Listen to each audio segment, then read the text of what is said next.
விழுப்புரத்தில் அதிமுக பொதுச் செயலாளர் எடப்பாடி பழனிசாமி சுற்றுப்பயணம் மேற்கொண்டார். அப்போது பேசிய எடப்பாடி பழனிசாமி, விக்கிரவாண்டி சட்டமன்ற தொகுதி எப்போதும் அதிமுகவின் கோட்டை.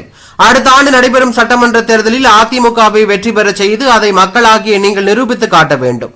அம்மா மினி கிளினிக் கொண்டு வந்தோம், அதை முடக்கிவிட்டார்கள். புரட்சி தலைவி அம்மா தாலிக்கு தங்கம் திட்டம் கொண்டு வந்துள்ளார். இன்று தங்கம் பவுன் 60,000 ஆகிவிட்டது, அதையும் நிறுத்திவிட்டார்கள். மாணவர்களுக்கு மடிக்கணினி வழங்குவதை நிறுத்திவிட்டார்கள். அரசு பள்ளி மாணவர்கள், ஏழை மாணவர்கள் மருத்துவ படிப்பை மேற்கொள்ள ஏதுவாக 7.5% உள்ஒதுக்கீடு கொண்டு வந்தோம். இன்றைக்கு அதனால் 2818 பேர் மருத்துவ படிப்பை படித்துள்ளார்கள். இதுதான் சாதனை. இன்றைக்கு இப்படி ஒரு சாதனையை திமுகவால் சொல்ல முடியுமா? மகளிருக்கு உரிமை தொகை கொடுத்து விட்டதாக ஸ்டாலின் சொல்கிறார். எப்ப கொடுத்தீங்க? அதிமுக சட்டமன்றத்தில் தொடர் கோரிக்கை வைத்ததால 28 மாதங்களுக்கு பின்பு கொடுத்தீங்க. இப்ப கூடுதலாக 30,000 பேருக்கு தர்றாங்களாம். தேர்தலுக்காக பெண்கள் ஏமாற்றப்படுகிறார்கள். கருணாநிதி, ஸ்டாலின், உதயநிதி, இப்ப இன்பநிதியும் வந்துவிட்டார். இது என்ன மன்னராட்சியா?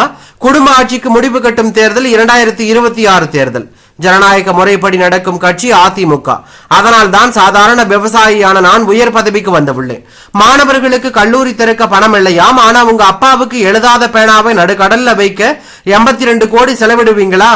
உங்கள் மகன் கார் ரேஸ் நடத்த 42 கோடி செலவு. நம்மளுக்கு சைக்கிளுக்கே வழியில்லாத நிலையில் கார் பந்தயம் தேவையா? நான் துரோகம் செய்து விட்டேனா? அதிமுக சட்டமன்ற உறுப்பினர்கள் என்னை தேர்வு செய்தார்கள், நான் முதலமைச்சர் ஆனேன். நம்பிக்கை வாக்கெடுப்பின் போது நீங்க என்ன பண்ணுனீங்க? சபாநாயகர் கையை பிடித்து இழுத்து அந்த புனிதமான நாற்காலியை கீழே தள்ளினீர்கள். திமுகவின் சொந்த செயல்களை மீறி நம்பிக்கை வாக்கெடுப்பில் வென்றோம். அப்போது நம்மோடு இருந்த கருங்காலிகள் சிலர் திமுகவோடு சேர்ந்து ஆட்சிக்கு எதிராக வாக்களித்தார்கள். நம்பிக்கை வாக்கெடுப்பில் தோற்ற பின்பு ஸ்டாலின் சட்டையை கிழித்து கொண்டு போனார். திமுகவுடன் இணைந்துள்ள கட்சிகள் எல்லாம் ஒற்றை கொள்கை உடைய கட்சிகளா? காங்கிரசும் திமுகவும் ஒரே கொள்கை உடைய கட்சிகளா? விசிகாவும் திமுகவும் ஒரே கொள்கை உடைய கட்சிகளா? அமைச்சர்களால் தூக்கமில்லை என்கிறார். முதல்ல உங்க கட்சியை காப்பாற்றுங்க. ஆட்சி காலம் முழுவதும் கும்பகர்ண தூக்கத்தில் இருந்தார் ஸ்டாலின். தற்போது தேர்தல் வருவதால் முழித்துக் கொண்டு மக்களை சந்திக்க வருகிறார் என்று பேசியுள்ளது பரபரப்பையும் அதிர்ச்சியும் ஏற்படுத்தியுள்ளது.